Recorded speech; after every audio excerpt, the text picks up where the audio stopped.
And let's go to organizational culture, and it has several parts to it. There's two readings from the Harvey and Allard book. One has to do with Cracker Barrel restaurants, and I'm definitely going to talk about that one because I'm sure, are there any Cracker Barrel fans in the room at the moment or at the remote sites that like to go to Cracker Barrel? Okay.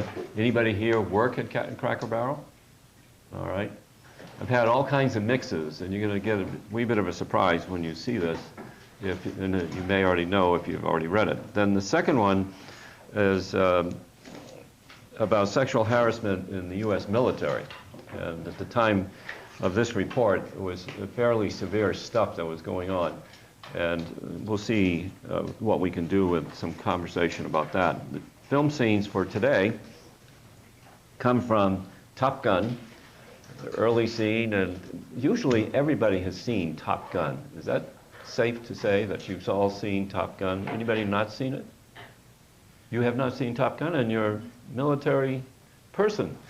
Oh. Well, usually there's like one or two, and I've actually used it in Europe, and find very few people, even in Europe, of non-U.S. students who haven't seen the film.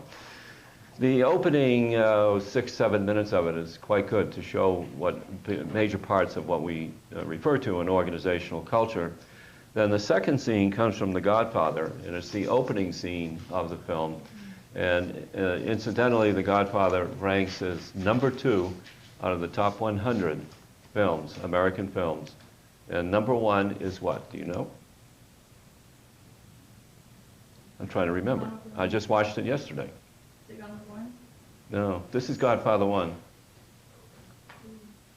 That's terrible. I watched it 5 times yesterday because I'm writing about it. I had one of those moments. I'll recover here momentarily. It's a 1941 film.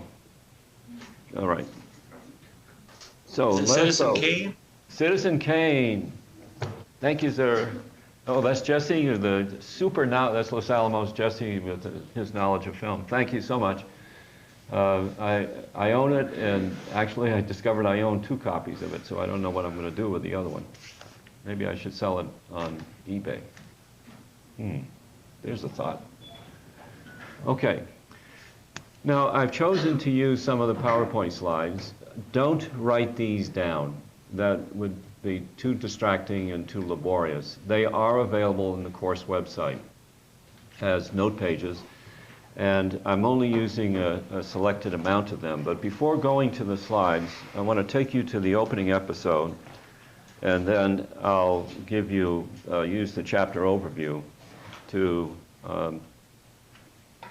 give you an idea of what we're going to do.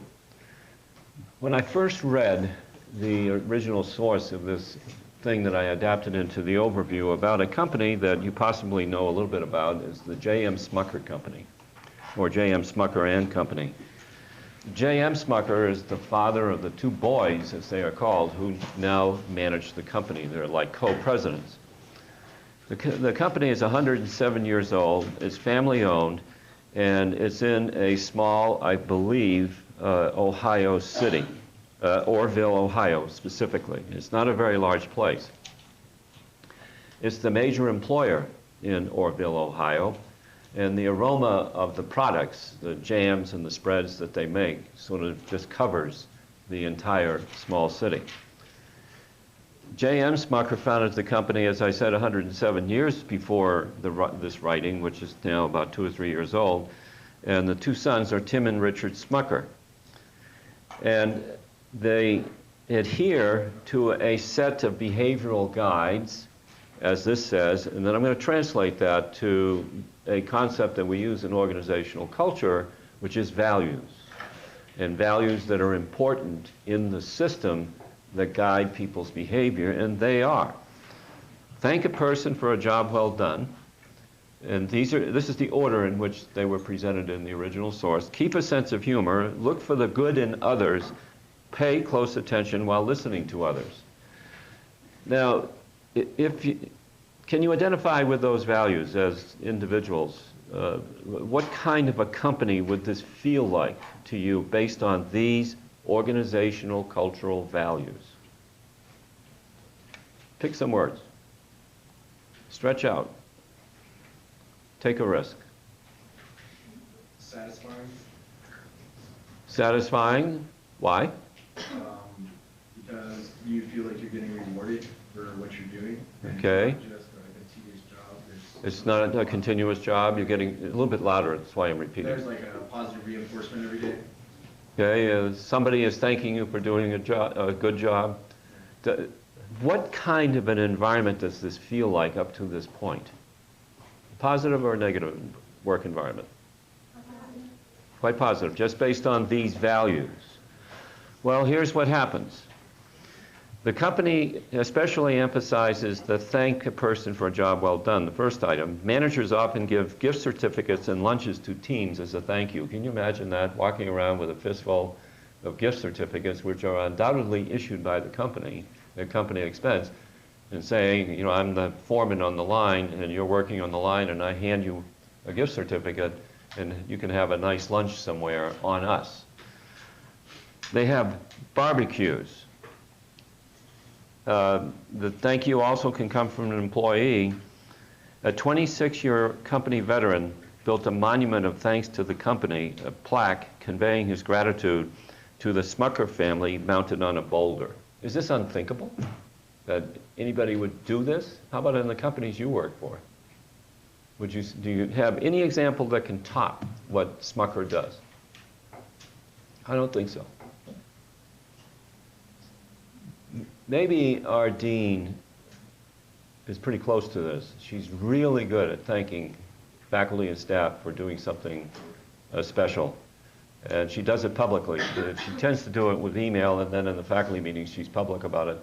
But she seems to, I'm perceiving that she does that fairly well. And then this company was ranked #1 in the Fortune magazine's 2003 list of 100 best companies. I don't think it's #1 right now because I believe Google has climbed up there and a few others. But that is not to say that it has in any way failed. Now, what I'm after with the opening episode is to hammer down this idea of a set of values.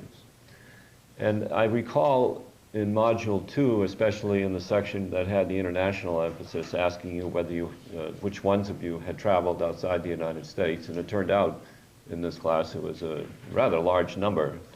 And I analyzed all the stuff that came in on the demographic profile. So when you're going outside the U.S. or outside your home culture, some of you are from outside the United States, then you are going into a culture with a different set of values. And organizational culture and national cultures have strong parallels. They actually are driven by many of the same dynamics. So, Erin, let's go to the overheads. Thank you. Now, once again, don't write it down unless you're truly super compulsive. You just go with the flow and absorb what's here. And if you have access to the internet, you can download the PowerPoint slides anyway, right here in the room. First, and without pointing at it, organizational culture includes an ideology and a set of values. And then those values guide people's behavior. And the people here, of course, are the organization members. Now, as we go through this, I'm going to pitch it back to you and your organizations, the ones you're currently working for or in the recent past, and ask you to give examples of each of the items. And we'll do that when we get down to the last point. The cultures include rituals and ceremonies, heroes and scoundrels in the organization's history. And would you say that J.M. Smucker, the founder of the company, is an organizational hero? It's pretty easy. He founded it, he created the set of values, he hammered the values into the culture, solidified it, and has continued on. Did we have an example with J.M. Smucker of any ceremonies or rituals? What did I say? Gift cards and the picnic, the barbecue. And the employees expect that. They